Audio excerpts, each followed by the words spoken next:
A ver, la historia que vamos a desgranar hoy es una de esas que no se olvidan fácil. Nos vamos a meter de lleno en un ritual de iniciación militar, uno que fue, bueno, un caos total, pero también, y aunque parezca increíble, tuvo su lado bastante cómico. Bien, para que nos ubiquemos, vamos a viajar un poco en el tiempo. Estamos en Chorrillos, Perú. Es noviembre de 1985. Una época complicada, ¿eh? Había mucho conflicto interno en el país y la Guardia Civil, bueno, estaba metida hasta el cuello.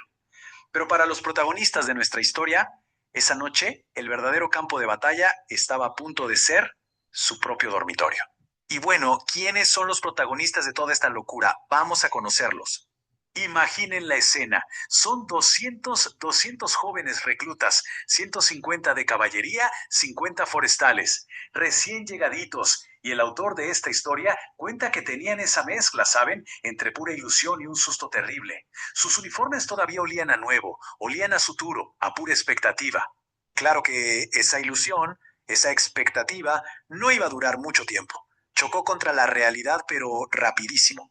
Porque su primer día no fue exactamente una bienvenida con flores y aplausos. Miren, esta frase del autor lo resume todo a la perfección. Básicamente, los destrozaron. La paliza física de esos primeros ejercicios fue brutal. Los llevaron al límite, pero al límite de verdad, hasta que no les quedó ni una sola gota de energía. Y esta parte es genial para entender cómo funcionaba el lugar. Estaban tan, pero tan agotados, que sentían que hasta los caballos los veían por encima del hombro. ¿Por qué? Porque en ese mundo la antigüedad lo es todo, es la ley. Y ellos, los recién llegados, pues no eran nadie, eran el último eslabón de la cadena. Pero ojo, que el cansancio físico era apenas el calentamiento. Lo que venía ahora era una tradición, una especie de bienvenida o bautizo que los alumnos más antiguos tenían preparada especialmente para ellos. Y aquí es donde se pone bueno. Es la famosa calma antes de la tormenta. Piensen en esto. El dormitorio está en silencio absoluto.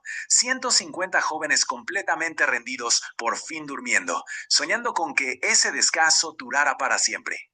Y de repente, la tensión se corta con un cuchillo. En medio de esa oscuridad, se empiezan a deslizar unas sombras. Son los antiguos, los alumnos de los cursos más avanzados. Y la descripción es increíble. Se movían como gatos, en un silencio total, casi como depredadores. Y ahora sí, aquí es donde la famosa bienvenida arranca de verdad. Este es el momento que lo cambia todo. El silencio se hace pedazos. Pum, pum, pum.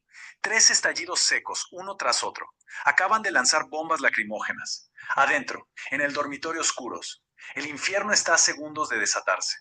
El pánico fue inmediato. Y como dice el autor, fue democrático. O sea, le tocó a todo el mundo por igual. Nadie se escapó. Y para colmo, a nuestro narrador le tocó el premio gordo. Una de las bombas rodó y se detuvo justo, pero justo debajo de su cama.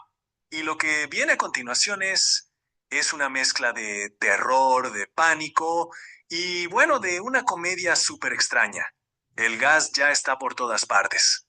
En medio de esa nube de gas picante y la oscuridad total, se oye el primer grito. Pero no es un grito de batalla, ¿no? Es un grito que sale de las entrañas. Un recluta llamando a su mamá. Estaba convencido de que hasta ahí había llegado. Luego se oye otro, pidiendo auxilio, diciendo que se ahoga. Pero este tiene un detalle increíble. El tipo se tira al suelo y, según cuenta quien narra la historia, empieza a pedir respiración boca a boca, con unas intenciones que, digamos, parecían medio dudosas. Y aquí viene el error del novato, el error clásico. ¿Qué es lo primero que se le ocurre a uno? Correr al baño a echarse agua en la cara. Pues muchísimos hicieron eso. El problema es que no sabían que el agua con el gas lacrimógeno no alivia. Todo lo contrario, activa más el químico y hace que el dolor se multiplique. Imagínense la sorpresa. El caos era total.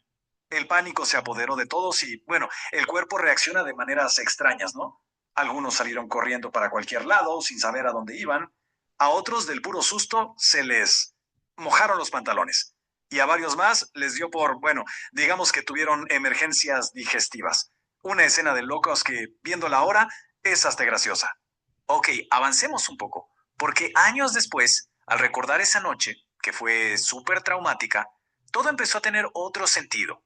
Y es que al final, esto no fue solo una novatada cruel. Para el autor, esto fue su graduación sensorial. Sí, fue una lección a los golpes brutal, pero funcionó. Los preparó para lo que venía después, para cuando estuvieran en las calles, en servicios antimotines, y tuvieran que aguantar ese mismo gas. Fue, en pocas palabras, aprender a la mala. Pero esperen, que la historia no acaba ahí. Falta la cereza del pastel. Una anécdota final sobre un compañero que tenía una nariz, digamos, bastante particular. Y aquí viene lo bueno. El compañero con la nariz más grande de todos, pues por pura lógica, su nariz funcionó como una aspiradora. Inhaló más gas que todos los demás juntos. Y el dato curioso es que hasta el día de hoy, el hombre sigue soltero. Y claro, el autor se pone a especular de la forma más graciosa posible. Se pregunta si quizás esa sobredosis de gas lo dejó con alguna secuela que le espantó el amor para siempre. Obviamente es una broma, pero qué manera de cerrar la historia de su amigo, ¿no? Y la historia termina así, con esa petición del autor, como un guiño, pidiendo que el secreto quede entre nosotros. Al final, lo que empezó como una noche de pánico absoluto, con el tiempo se transformó en una de sus mejores anécdotas, un verdadero bautizo, no de fuego, sino de gas.